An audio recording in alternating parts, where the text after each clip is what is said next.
Welcome back to Fintech Ki Baat podcast. Today we have with us Mr. Vasanth Kamath, and it has been a really interesting conversations on founder story and Dhande Ki Baat with him. He shared a lot of insights about the market and shared a really inspiring journey of building Smallcase.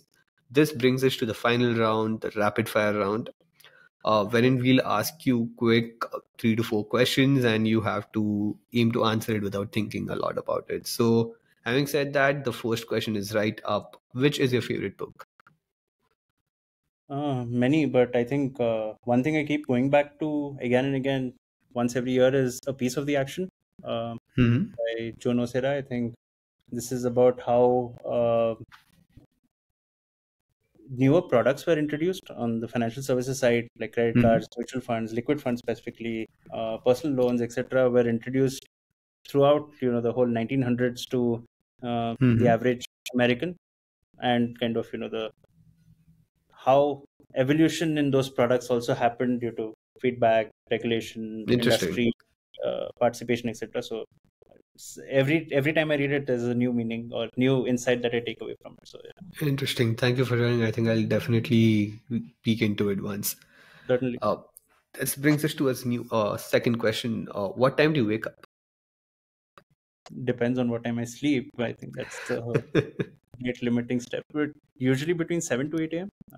Obviously want to make that earlier, but that's what I can fight sleep at nights. Tough to fight sleep in the mornings. But yeah, 7 to 8 We all are there. How do you kind of disconnect from work once you leave office? Some sort of exercise or sport. Hmm. Picked up running over the last 2 3 years, so that's like time for myself where I can switch off, I can focus on something else and just enjoy what I'm doing, which is the whole sport of running. Interesting. There has to be something that you kind of disconnect into, right? Right. When you move out of work, just sitting idly will keep that thoughts moving around. Yeah, absolutely. Even if you're just on your screen, I think you don't really switch off because there's True. something or the other that will kind of get you back into that mind That frame. zone. I think Yeah. some sort of physical exercise there. Sports also, kind of when you're playing against someone, that whole competitive spirit Hmm. allows you to disconnect. So yeah. True. True. True. Uh, Having said that, like, which is your favorite vacation destination? Again, there's a bias, recency bias. Hmm. Recently went to Japan, so Oh really wow. loved Kyoto there. Wish we could Nice. have had more days at Kyoto. It's Hmm. the perfect blend of history, culture, and urban city life. So I think Hmm. I would want to go back there. What's one unique thing about Japan that you kind of don't find anywhere else? I think it's the people. Um, Interesting. they literally go out of their way to kind of help you. Oh Um, wow. like the most kindest, most committed people that I have ever seen. Like dignity of labor is very very high there. Anyone who's like even Mhm.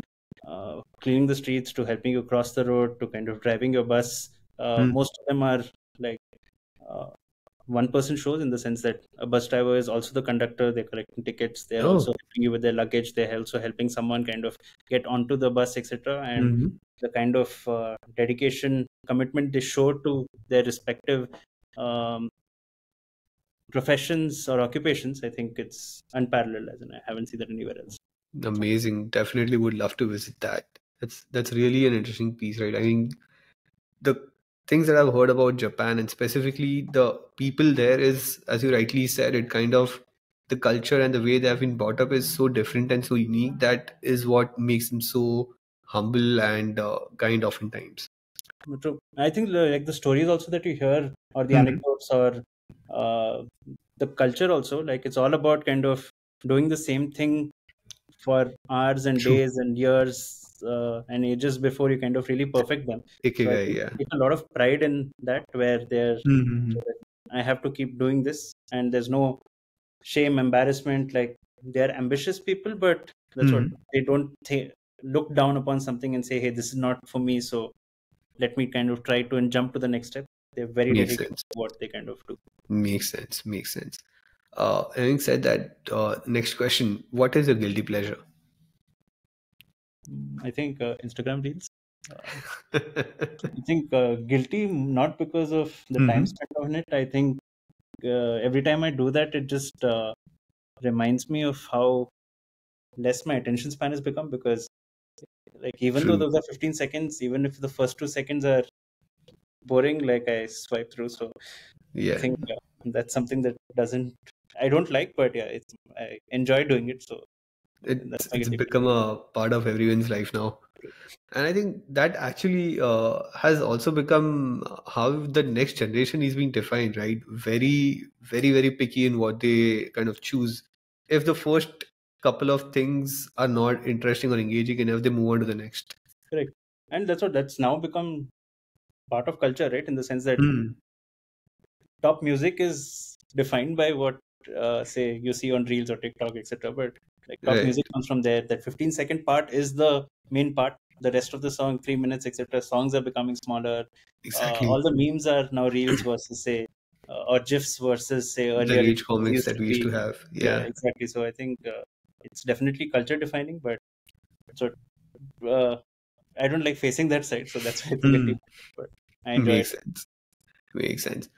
This brings us to the final question of the day. What is your favorite quote from an author or a famous personality? Again, very tough to narrow down, but I think one thing that you know I keep on reminding myself is this Hmm. line or quote from Eleanor Roosevelt, which is do one thing every day that scares you. um, I think in a founder's or entrepreneur's life, usually it's not one, it's multiple on a daily basis, Hmm. but I think just at the start of the day, at the end of the day, if you kind of think about the things that you were scared or fearful of doing and you've actually done them, just helps you take the next step or do it better the next time more easily. So I think I Wow. really subscribe to that, which is doing something that you're very uncomfortable doing. It could be very simple things also, like Hmm. people like I don't like getting into a cold shower. Just doing that if I have not done anything else scary that day, like Hmm. I think that is also maybe something. But yeah, something every day will just help you kind of uh, be in a different mindset when it comes to you in a very unexpected way. So I True. think it's something that I do every day. Perfect. I think that brings us to the close of this podcast episode. Thank you so much, Vasant, once again for doing this. It was an amazing conversation, and I think I got a lot of insights and got to learn a lot. Thank you so much once again. No, likewise, Shreyas. This was a great conversation. Thanks for having me, and really love all the podcasts that you do. There's Thank you something to so take much. away from every guest, every interaction. So please keep doing more of what you're doing. Thank you so much.